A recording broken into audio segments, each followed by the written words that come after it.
너는 내 것이라 말씀하시고 내가 너를 손바닥에 새겼으니 내가 너를 결코 잃어버리지 않겠다고 말씀하신 주님, 주님께서 우리를 당신의 자녀로 삼아주시고 믿음을 주셔서 구원의 길로 인도하시는 놀라운 은총을 입은 저희들이 세상을 살아가면서 때로는 찢기기도 하고 상처받기도 하고 힘들어 지쳐 넘어질 때도 있으나 그때마다 저희들의 손을 붙잡으시고 일으키시는 분은 주님이신 것을 믿습니다. 수고하고 무거운 짐진 자들아 다 내게로 오라. 내가 너희를 쉬게 하겠다고 하신 주님께서 오늘도 저희들로 하여금 이 자리에 예배의 자리로 인도하셨사오니 하나님, 오늘 이 예배하는 가운데 찬양하며 기도하며 하나님이 들려주시는 귀한 말씀을 들으며 새 힘을 얻기 원합니다. 능력을 얻기 원합니다. 하나님 아버지, 저희들의 모든 것들을 주 앞에 맡기오매 우리 주님께서 성령으로 역사하셔서 창조의 역사를 일으켜 주옵시고 새롭게 하시며 변화를 주시기를 원합니다. 오늘도 주님의 말씀을 듣기 원합니다.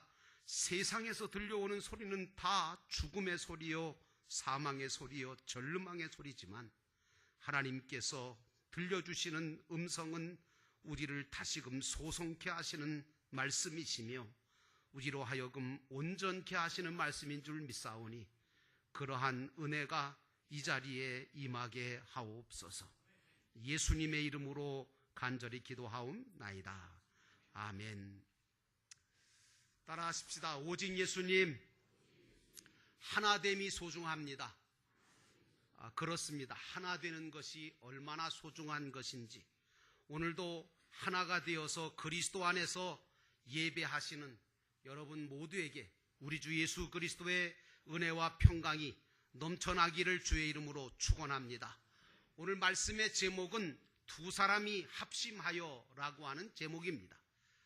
교회라고 하는 것은 그리스도인의 공동체로서 천국을 보여주는 천국의 모형기관이 바로 교회입니다.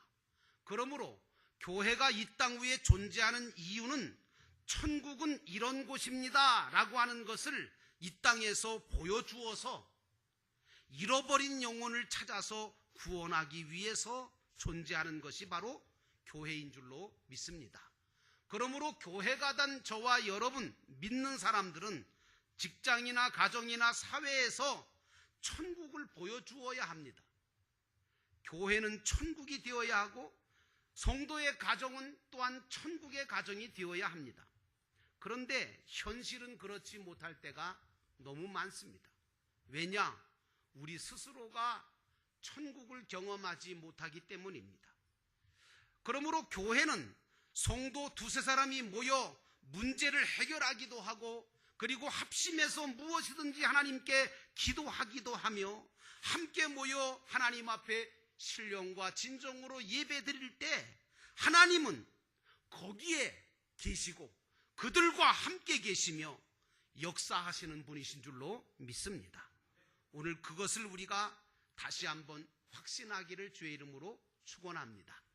자, 이제 이 본문의 말씀을 통해서 첫 번째로 우리가 상고할 것은 혹시 죄를 범한 형제가 있거든 그 죄를 범한 형제를 돌아오게 하라고 하시는 예수님의 말씀을 우리가 교훈받습니다. 5절과 6절에 보면 내 형제가 죄를 범하거든 가서 너와 그 사람과만 상대하여 권고하라. 만일 들으면 내가 그 네 형제를 얻을 것이고 만약 듣지 않으면 한두 사람을 데리고 가서 확증하게 하라고 예수님이 말씀하고 있습니다. 마태복음은요, 특별히 여러분 복음서가 4개가 있는데 이 마태복음은 교회에 대해서 매우 강조하고 있음을 볼 수 있습니다. 그거 어떻게 알 수 있느냐? 이 에클레시아라고 하는 이 교회라고 하는 말을, 이 단어를 사복음서 중에서 마태복음에서만 2군데가 나옵니다. 그러니까 마태는 교회 공동체에 대해서 깊은 관심을 가지고 복음서를 기록했구나 하는 것을 우리가 알 수 있는데요. 예수님은 당신이 이 땅 위에 오신 목적을 여러 가지로 말씀하셨는데 그 중에 하나가 뭐냐? 누가복음 5장 32절에 나는 의인을 부르러 온 것이 아니라 죄인을 불러서 회개시키러 왔다라고 말씀하신 겁니다. 그러므로 여러분 묻습니다. 교회는 의인이 모이는 곳인가요? 죄인들이 모이는 곳인가요? 교회는요, 의인이 아니라 죄인들이 모이는 곳이 교회예요. 그러므로 자신이 의인이라고 생각하는 사람은 교회에 올 필요가 없어요. 혹시 의인이라고 생각하신 분 여기 계세요? 교회에 오실 필요 없습니다. 그 의인인데 못하러 오세요. 죄인만 오는 거예요, 교회는. 그러니까 교회는 완전한 사람이 온 것 같지만, 천사들만 모인 것 같지만 사실은 아니에요. 어떤 분들은 교회를 나오라고 전도하면 이렇게 말해요. 나는 너무 죄를 많이 지어서 난 교회 갈 수가 없다고. 여러분, 죄를 많이 지었으면 더 와야 하는 곳이 어디냐? 교회예요. 어디 가서 그 죄를 청산할 건데요? 죄를 용서해주는 종교가 있긴 해요? 없어요, 여러분. 죄를 용서받을 수 있는 것은 오직 예수 그리스도를 믿는, 예수 그리스도가 하나님이심을 믿는 우리 기독교밖에 없는 줄로 믿습니다. 그래서 죄를 많이 지었다고 생각할수록 더 많이 와야 되는 곳이 어디냐? 교회예요. 그래서 일단 교회에 나와서 죄인된 우리가 예배를 드리고 말씀을 듣고 그리고 은혜를 받다가 보면 내 마음 중심에서부터 회개가 일어나게 되고, 그래서 내 삶이 방향을 완전하게 전환하게 됨으로 말미암아 새 사람으로 새로운 삶을 살게 되는 줄로 믿습니다. 그런 은혜가 여러분 한 분 한 분에게 있으시기를 주의 이름으로 축원합니다. 그러므로 교회는 뭐냐? 비유가 좀 이상하지만 불순물을 제거시키는 용광로와 같은 곳이 바로 교회다. 그러니까 교회만 오면 뭐예요? 불순물이 제거되게 돼 있어요. 찬송 부르며 기도하며 말씀 들으며 불순물이, 죄와 허물들이, 지저분한 생각들과 모든 악한 것들이 다 사라지게 되는 줄로 믿습니다. 본문 15절에 내 형제가 너에게 죄를 짓거든 라고 말씀하셨는데, 이 말씀은 우리 중에, 저와 여러분 중에 누구도 죄를 안 짓고 살 수 있는 사람 없어요. 혹시 그런 분 계세요? 그런 분 계시면 신이시죠. 특별히 여러분, 우리 모두는 다 죄를 지을 가능성을 갖고 있어요. 특별히 형제, 같은 교회를 다니거나 믿음의 형제 중에 죄를 지었을 때 어떻게 할 거냐라고 하는 말씀을 예수님은 하고 계세요. 예수님은 형제가 잘못하거나 죄를 범했을 때에 자신의 개인적인 불만을 풀기 위해서 그런 목적을 가지고 충고하지 말고 정말 그 형제를 사랑하는 마음으로, 아끼고 위하는 마음으로 가서 권고하라고 말씀하고 있어요. 우리 예수님은요, 참 신기한 게, 예수님을 만난 사람들은 누구든지 다, 어떤 죄인이든지 간에 다 회개를 하는 거예요. 예수님 만나면 회개를 해서 변화를 받아요. 이유가 뭘까 하고 살펴보니까요, 예수님은 놀라운 사랑을 가지고 계셨어요. 여러분, 사랑 앞에서 회개 안 할 인생이 없는 거예요. 하나님의 사랑이 그만큼 강력한 사랑입니다. 우리는 상대방에게 잘못을 권면하기 전에 평소에 내가 그 죄 지은 형제를 얼마나 사랑하고 얼마나 아끼고 얼마나 위하는 마음이 있었는가라고 하는 생각을 해봐야 됩니다. 어떤 사람은 사랑하는 마음이 하나도 없이 가서 너 잘못했지, 너 회개해, 이렇게 하니까 그 권고를 받아들일 사람이 누가 있겠어요? 여러분, 정말 충분한 사랑의 관계가 되어 있고, 그리고 상대방을 아끼고 위하는 마음을 갖고 있을 때에 그 사람을 갖고, 그 사랑을 가지고 하는 권면을 받은 사람은 변화될 수가 있는 줄로 믿습니다. 그렇지 않으면요, 다 거부하게 돼 있어요. 그래서 여러분, 부부지간에도 그렇고 부모 자식 간에도 마찬가지인데, 서로가 서로에게 잘못을 했을 때 서로가 상대방을 사랑을 가지고 권면을 하셔야 됩니다. 그래야 회개의 역사가 일어나서 행복한 부부생활도 할 수 있고 행복한 가정생활도 영위할 수 있는 겁니다. 그러나 사랑으로 권면하지 않고 미움을 가지고 얘기하거나 적대감을 가지고 얘기하게 되면 뭐가 일어납니까? 싸움이 일어나게 되고 복수심만 키워가게 되는 거예요. 그러니까 그런 복수심을 키워둔 자식이 커서 부모를 배신하는 거죠. 여러분, 주님은 1대1로 충고를 해도 안 듣게 되어질 때 어떻게 하느냐? 한두 사람을 더 데리고 가서 증인을 세워서 그를 회개시켜 구원시키라고 말씀하시고 계세요. 그러니까 권면하는 우리들은 사랑으로 권면을 할 때 그 영혼이 돌아오게 되어지고 그래서 형제를 얻게 된다라고 말씀하고 있습니다.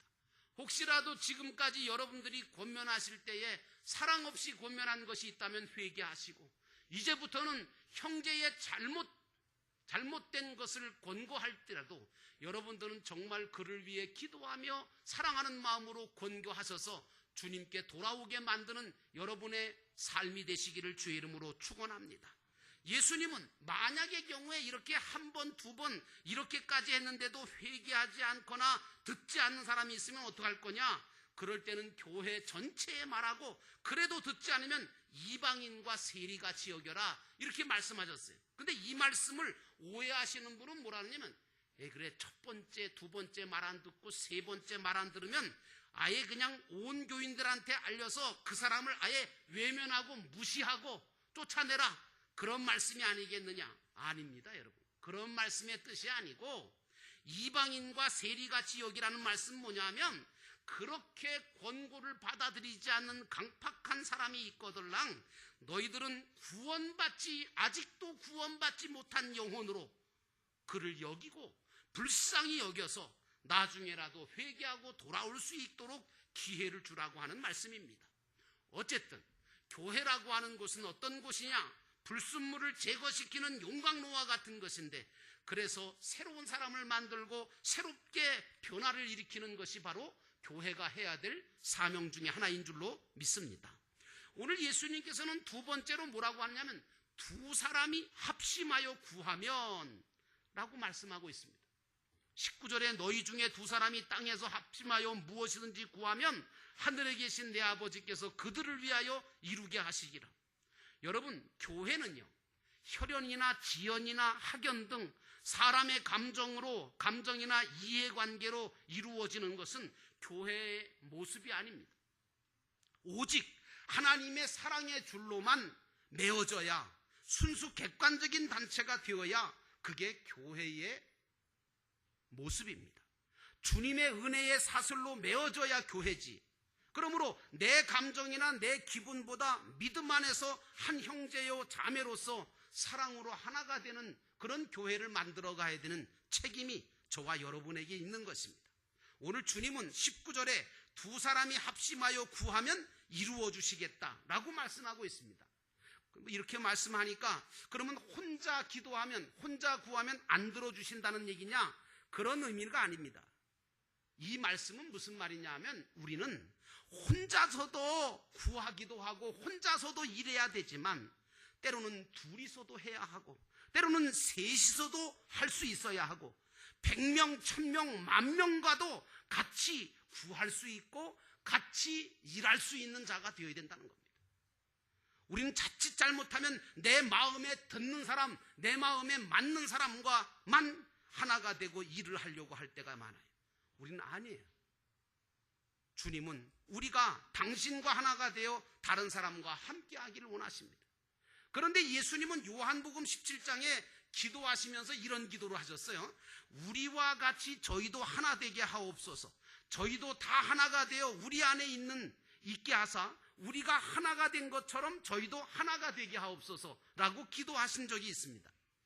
우리 예수님은 우리가 예수 그리스도와 하나가 되기를 바라셨고 우리 서로가 하나 되기를 바라시는 기도를 하신 겁니다. 그러니까 우리는 어떻게 해야 되느냐? 먼저 우리는 다른 사람보다 먼저 주님과 하나가 되고 주님과 합심하는 그런 마음을 가져야 돼요. 먼저 주님과 하나가 된 다음에 우리는 서로 하나가 되는 운동을 통해서 교회를 세워가야 될 줄로 믿습니다. 그러므로 우리는 무슨 일을 하거나 구할 때 나 혼자 일방적으로 일하거나 구할 것이 아니라 주님과 하나가 되어서 일하고 주님과 하나가 되어서 구해야 된다는 말씀입니다.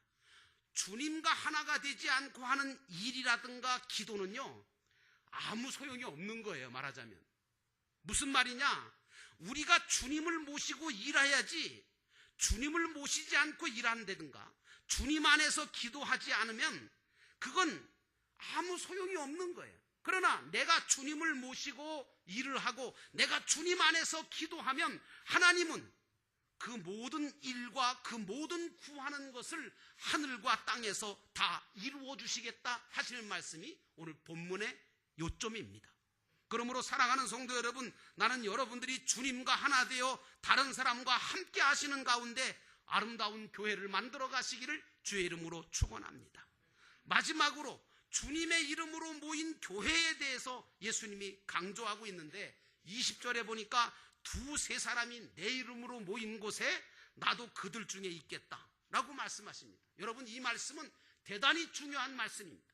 사도 바울은 갈라디아서 3장 28절에 이렇게 말합니다. 너희는 유대인이나 헬라인이나 자유자나 남자나 여자 할 것 없이 다 그리스도 예수 안에서 하나이다 라고 말씀하고 있습니다. 우리 모두는 인종이나 신분이나 성별에 관계없이 그리스도 예수 안에서 하나가 된 자들이고 예수 그리스도로 말미암아 구원받아 하나님의 자녀가 되고 천국의 백성된 하나님의 가족들인 줄로 믿습니다. 주님은 우리가 그래서 혼자 하는 것보다 두 사람이 합심하고 세 사람이 함께 할 때 거기에 더 역사하시겠다고 하시는 겁니다. 이게 바로 우리 영도교회가, 아니 우리 한국교회가 다 추구해야 될 바인데, 바로 우리 영도교회가 하나님 나라 가족 공동체인 가정교회 목장을 만들어가는 이유가 되고 목적이 되는 것입니다. 왜? 한 겹보다는 두 겹이, 두 겹보다는 세 겹이 더 튼튼하기 때문입니다. 주님은 당신의 이름으로 모인 교회를 위해서 무엇이든지 구하는 것은 다 이루어 주시겠다고 약속하고 있습니다. 주님은 믿음의 공동체, 사랑의 공동체를 귀하게 여기실 뿐만 아니라 그 공동체를 통해서 기도의 응답을 주시고 기적과 변화를 주시고 당신의 뜻을 이루어 가시는 줄로 믿습니다. 그러므로 여러분, 힘들어도, 좀 답답하고 좀 힘들어도, 내 마음에 안 들어도 여러분 주님의 이름으로 모인 교회 공동체를 떠나지 않기를 주의 이름으로 축원합니다. 어떤 사람은 교회 공동체를 떠나서 불행해지는 사람을 많이 봐요. 그러므로 나는 여러분 모두가 다 교회와 생명적인 관계를 맺고 신앙생활 하시기를 주의 이름으로 축원합니다. 그러면 주님과 합심하여 무슨 일이든지 구하게 되면 하나님이 이루어 주신다는 말씀이거든요. 그런데 이 말씀은 말씀대로 주님의 뜻대로 이루어 주신다는 말씀이지 뭐 우리 뜻대로 내 뜻대로 다 이루어 주신다는 말씀은 아니에요. 그러므로 교회는요, A도 B도 C도 주님과 합심하여 구하는 대로 이루어지는 그런 놀라운 공동체가 바로 교회입니다.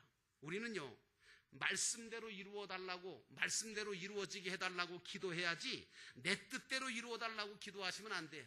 여러분, 바벨론에 포로 잡혀간 다니엘을 아십니까? 그 다니엘이가 바벨론에 포로 잡혀갔잖아요.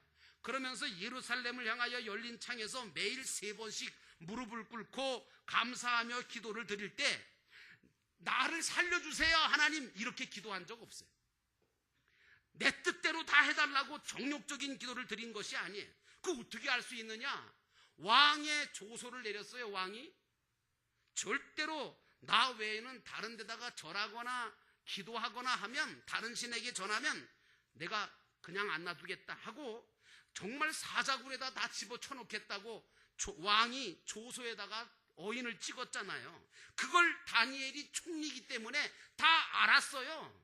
그런데 그걸 알면서도 하나님을 향하여 기도했던 거예요. 그러다 보니까 다니엘의 기도는 자기 뜻대로 해달라고 한다든가 자기를 살려달라든가 정욕적인 기도를 드린 게 아니라는 사실을 드러납니다. 여러분, 다니엘은요, 내가 죽고 사는 것은 하나님이 하실 일이잖아요. 믿으시면 아멘. 여러분, 내가 죽고 사는 건 하나님이 하실 일이고 되고 안 되고 하시는 것도 하나님이 하실 일입니다. 다만 나는 말씀대로 이루어지기를 원합니다라고 기도해야 합니다. 주님의 뜻대로 되기를 원합니다. 이 기도를 드려야 되는 줄로 믿습니다. 그러므로 교회는 주님과 합심하여 말씀대로 되기를 원하는 그런 기도를 주님 앞에 드리는 공동체가 되어야 될 줄로 믿습니다. 여러분, 우리가 살고 있는 이 세상은 마치 사자굴과 같습니다. 그런데 문제는 사자굴 속에 살고 있는 사람들이 내가 먹히는 삶을 살 거냐, 아니면 내가 그 사자굴 속에 살면서도 주님의 은혜를 베푸시는, 주님이 베푸시는 기적을 맛보면서 그걸 경험하며 살 거냐, 이 차이예요. 나는 바라기는 여러분 모두는 사자굴 속에 살고 있지만 먹히는 삶을 살 것이 아니라 말씀대로 이루어지는, 주님이 말씀대로 이루시는 놀라운 기적과 변화를 맛보며 살아가시기를 주의 이름으로 축원합니다. 그러기 위해서 여러분들은 교회와 생명적 관계를 결코 잃지 말고 교회와 생명적인 관계를 맺고 사시기를 주의 이름으로 축원합니다. 교회는요, 사람이 많고 적음이 문제가 아니에요.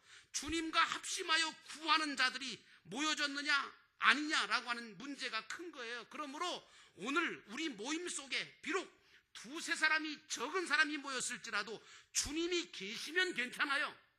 그런데 아무리 수십만 명이 모이고 수천 명이 모였다 할지라도 그곳에 주님이 안 계시면 큰일인 거예요. 우리 믿는 자들은 이걸 두려워할 줄 알아야 돼요. 마찬가지로 내 인생에도 마찬가지입니다. 내가 무슨 일을 하고 내가 어떤 큰 일을 했느냐 못했느냐, 그것보다 더 중요한 것은 내가 주님을 모시고 그 일을 하고 있느냐, 이게 더 큰 문제인 줄로 믿습니다. 나는 여러분에게 권고합니다. 여러분들이 어떤 일을 하시든 주님을 모시고 하시기를 주의 이름으로 축원합니다.